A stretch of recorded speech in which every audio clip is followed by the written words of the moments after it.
budget is not adequate. Now, between you and me, I'm not sure there's a direct correlation between if the budget being adequate and reserves being adequate, but this is what FHA is saying, and I think in most cases, associations will not have to have a reserve study. Correct. Thank you, Pat. You're welcome. Carol, Stephen, Carol came back. Carol is back at 27 minutes. The condominium the lender's going to want to review the condominium documents, master deed, declaration of trust, and bylaws. They're going to want an attorney opinion letter confirming that the project meets state and local condominium laws. It's a fairly short opinion, but it takes some work to do it because you have to review the condominium documents, make sure that it complies with Mass General Laws Chapter 183A, and it's sort of a broadened opinion that they wanted it to comply with all other applicable laws. So not a huge multi-month deal, but there's at least a little work involved in terms of giving that opinion, and therefore some cost to the associations.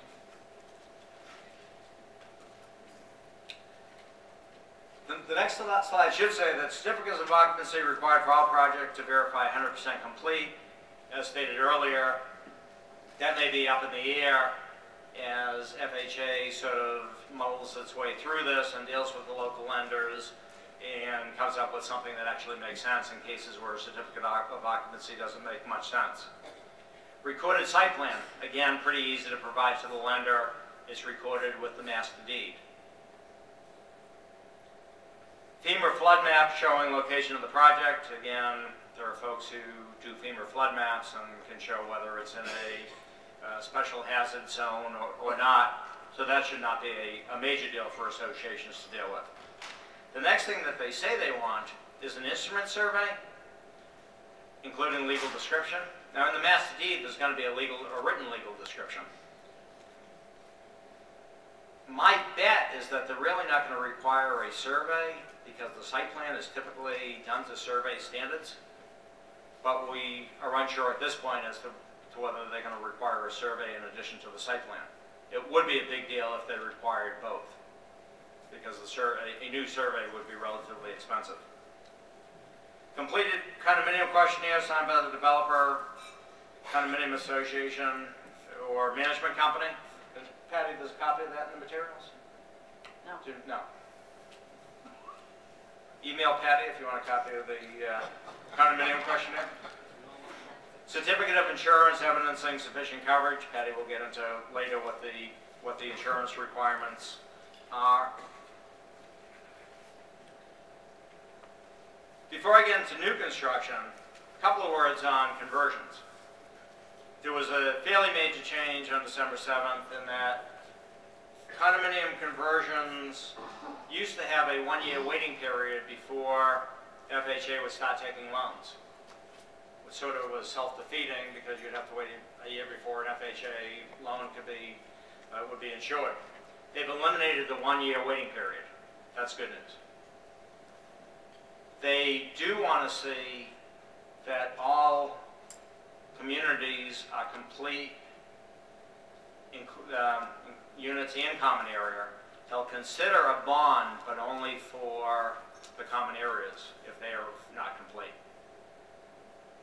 Maybe an unfair question to Patty. In the past, FHA would not allow phasing in a conversion.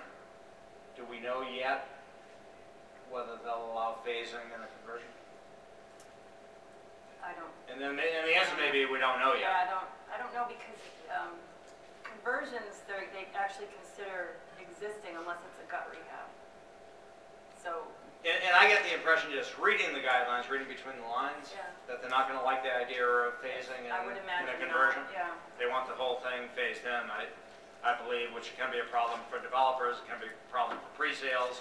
100-unit complex, if you have to meet the 30 or 50% pre-sale requirements, the pre-December 31st, 2010, or post 12/31/2010, it's a lot more difficult to sell 30 or 50 units than it is to sell 3 or 5 units in a single 10-unit phase. So conversions could be a problem. and we're going to have to see how FHA deals with that.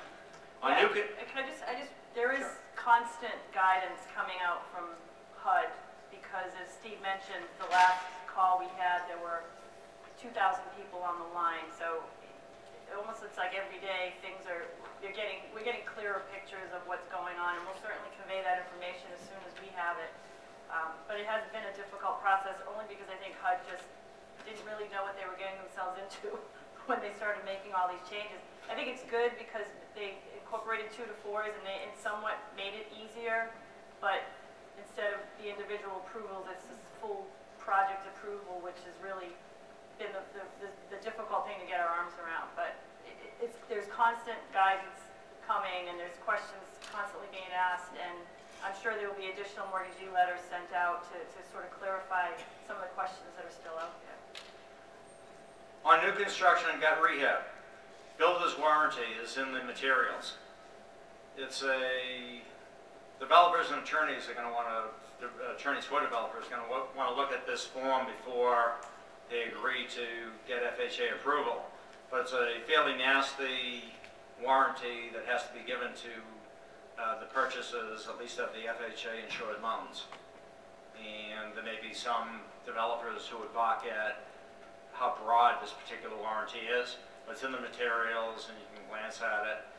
You won't have to worry about it, obviously, on existing. This is just for new construction. Builder certification of plan specifications on site. That's also in the materials. It asks about flood zones, but then it asks a lot of questions about environmental, and environmental is next. So it asks all these trigger questions, like are you next to a nuclear silo? If the answer is yes, then they're probably going to do further review as to see if there are any environmental issues that they should be, that the lender should be looking at. Builder's sign certification of condominium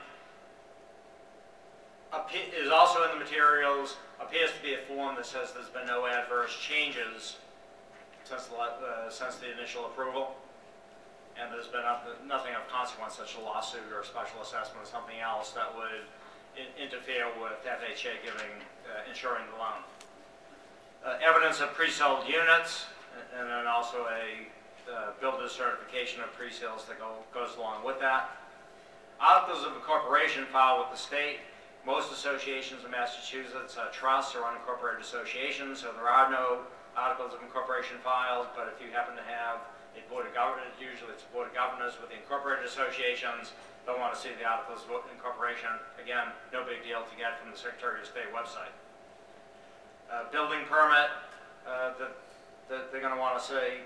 Equal employment opportunity certificate is also in the materials.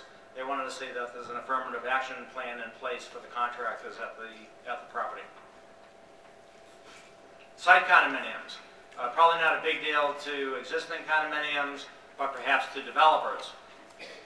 If you have single-family detached dwellings under a condominium form of ownership, but nothing touches, the garage don't touch, it can touch in the units cannot touch in any manner, the garages can't adjoin another unit, but usually it's done for zoning purposes, density purposes, that you would have it in the condominium form of ownership. You don't have to go through the FHA condominium project approval. So that could be a big deal to somebody looking to do what are essentially amount to detached single-family homes. Finally, on the FHA materials, and Patty can give you the website or tell you how to find it. There's an FHA website that tells you whether the project is approved. If you were approved prior to October 1st, 2008, no recertification is required until December 7th, 2010. So in other words, you have a year from December 7th, 2009 when the requirements went into effect before you have to go for your new approval. Projects approved between October 1, 2008 and December 7, 2009 expired 2 years from the date of approval. So that could be anywhere from October 2010 to December 2011. Any questions on FHA? I just want to mention one thing about the transition strategy. As a lender, even if the unit is on the approval list, if the project's on the list, we still have to